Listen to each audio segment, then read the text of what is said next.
thank you all for inviting me today. I'm delighted to be in the presence of so many folks, so many young people, and others like us who are pretending to be, to talk about the subject of how we engage and why we engage young people in politics. I want to acknowledge somebody who shares that commitment and who is a great partner of ours back on Beacon Hill, and that's Senator Ed Augustus, who's here from our state senate. It's great to see you. So you're going to hear from experts. I'm an amateur. Let me just say this at the outset. I've only done this once before. So I'm just going to, and Joe, I see you making faces at me. I just thought I would make a couple of points to kind of kick it off, maybe stir the pot a little bit, and then slip out while you guys deal with it. But I'll start with a story. I was coming in yesterday to Denver, and in the airport at the tram to get to the baggage claim, there was a young man wearing an Obama for America t-shirt, and I said, I like your t-shirt. And he said, oh, I'm so excited, this is my first convention. He had won the YouTube contest. You know this thing? You know this thing.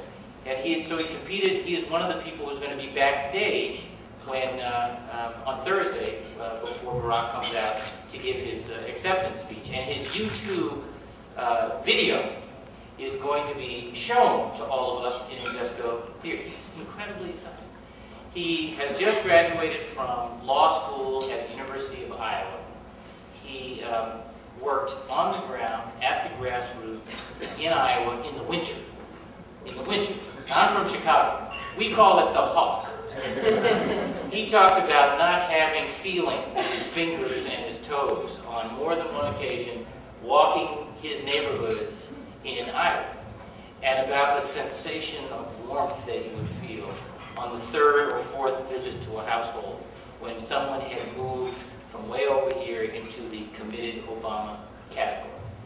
And I said, I want to thank you, Rich, was his name, because you are the reason we are here. Now, what do I want you to take away from that story? Maybe 3 points. I should add one other little factoid. He said he'd spent some time in a coffee shop at the airport. He's a Midwesterner. Anybody else here from the Midwest? We're friendly, right? So we talk to people. I'm from Chicago. We talk to people. He got talking to some guy who was a Morgan Stanley money manager who works here in Denver and was getting out of town because the rest of us were coming in. And he didn't want to have to deal with all the hassle. And he said they realized that there wasn't much by way of policy they agreed on. But they were both hungry for a federal government that was back in, and these are his words, the people's business. So 3 points I want to make, just observations. First of all, I'm a proud Democrat, very proud Democrat. But I am a frustrated Democrat, or have been for a long, long time, because I think what we have done is perfect a conversation about how to win. And we have, until recently, said very little about why we should. And what do I mean by that? We can go on all day long about how much money has to be raised, how to segment the vote, how to say one thing over here and something else over there so that nobody gets aroused, who votes at what time of day, under what weather conditions. But what everybody else wants to hear from is, what difference does it make? What is the difference in our vision of government and of American life from Republicans? And by the way, as long as we have tried to blur that difference as a political strategy, I believe it has hurt us. And I believe it has been a particular, or would be a particular problem right now when this country faces the kind of choices that it does. I believe that what people are hungry for is visionary, positive leadership. Not the answer to every problem in everybody's life. Not the notion that government should try to solve every problem in everybody's life. But an ability to articulate a destination where we should be headed as a country, and to galvanize people to move in that direction. And I think young people are particularly open to that. Brings me to my second point. The grassroots is power. I think somebody made the point the other day, yesterday, that every candidate says we're going to win it on the ground. They don't really mean that. What they mean is that they hope their campaign ads will compel people to get active on the ground. But winning it on the ground is asking that you make it personal. That you go talk to your neighbor, to your coworker, that you go engage with the person. You have all those conversations that we are trained not to have, right? Don't bring up politics, because that's likely to arouse people. And there'll be differences and so forth. But in our campaign in the Commonwealth and in Barack Obama's campaign nationally, what he has done, I believe, is invite people who have checked out to check back in. And see their stake again in their own civic and political lives. And then make that claim on 3, 4, 10 others. And then ask them to do it again. The grassroots is power. And because the grassroots happens in many ways under the radar screen, is one of the reasons why I am deeply skeptical of polling these days. That and the fact that my kids, like other young people, they live on their cell phones and they never get polling calls on their cell phones. Am I right, John? You know this, right?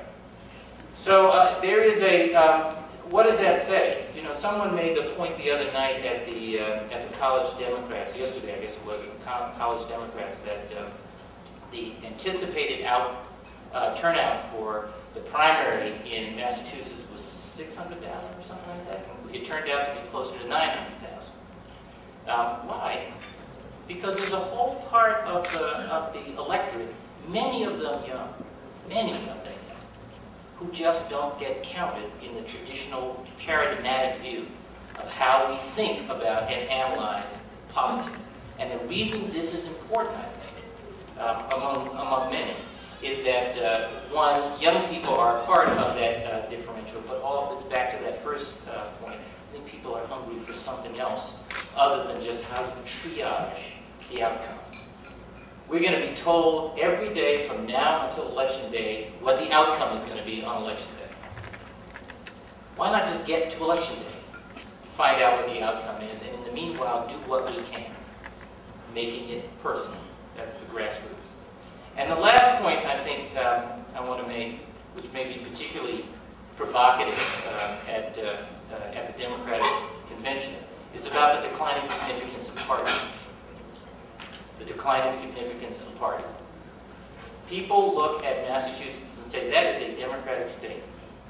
What they don't know, or they don't always focus on, Ron knows, is that there are more unenrolled independents in Massachusetts than there are registered Republicans and registered Democrats combined. Combined. And I think what that reflects is something that is going on at large in the larger population, which is that nobody is buying 100% of what either party is selling. What people want, I believe, is not a government solution for everything, but where government is involved, where government acts, as Barney Frank likes to describe it, as simply the name we give to the things we choose to do together, that we come together and get stuff done. And if that kind of leadership comes with a Democratic tag, or a Republican tag, or an independent tag, I think, in particular, young people are open to it because they're interested in results. Now that is, I say, it provides, see my friend back here rolling his eyes, and I think that's a provocative point maybe in at a Democratic convention. But I don't think, I think what it really is trying to say to us is that there's an appetite out there for politics that says we don't have to agree on everything before we can work together on anything. We don't have to have this polarizing, sclerotic political and policy behavior. Not that we're going to be able to compromise on some of the hard policy issues, but there's an awful lot of important work that has to get done, and we better find a way to each other to get it done. And the leader who can do that wins and governs. And that's who I think we have in Barack